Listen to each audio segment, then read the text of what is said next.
আসসালামু আলাইকুম, সবাইকে স্বাগতম আজকের পর্বে। গ্রীষ্মের অন্যতম একটি ফল হচ্ছে কাঁচা তাল অর্থাৎ তালের শাঁস। এশিয়ার দেশগুলোতে গরমে কাঁচা তালের শাঁস খুবই জনপ্রিয় একটি খাবার হিসেবে পরিচিত। কেবল খেতেই সুস্বাদু নয়, এর রয়েছে অবিশ্বাস্য পুষ্টিগুণ ও উপকারিতা।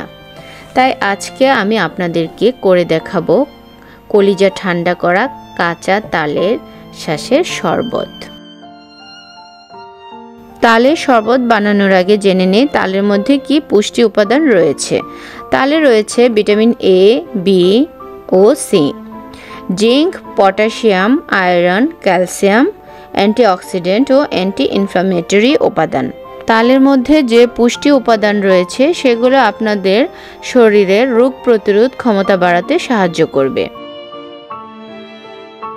কথা না বাড়িয়ে দেখে নেই আজকের রেসিপি।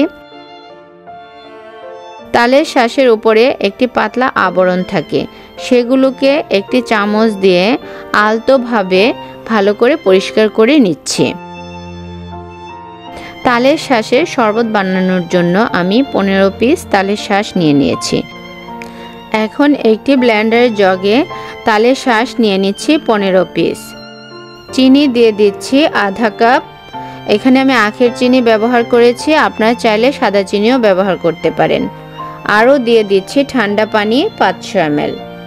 তারপর ভালোভাবে ব্লেন্ড করে নিচ্ছি।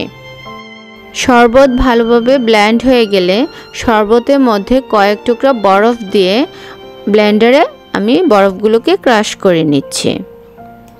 পরিবেশনের আগে একটি গ্লাসে কয়েক টুকরা আইস কিউব দিয়ে তাতে শরবতটি ঢেলে দিচ্ছি। শরবতের উপরে তালের শাঁস কুচি করে দিয়ে দিচ্ছি।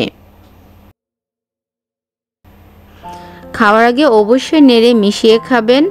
খাওয়ার সময় যখন কুচি করা তালের শাঁসগুলো মুখে লাগবে তখন অসম্ভব মজা লাগে। এই গরমে অসাধারণ স্বাদের শরবতটি আপনাদের শরীরকে ডিহাইড্রেশন থেকে রক্ষা করবে ও শরীরে প্রচুর এনার্জি আসবে। আশা করি শরবতের রেসিপিটি আপনাদের ভালো লাগবে। ভালো লাগলে প্লিজ আমার চ্যানেলটি সাবস্ক্রাইব করবেন। সবাই ভালো থাকবেন। আল্লাহ হাফেজ।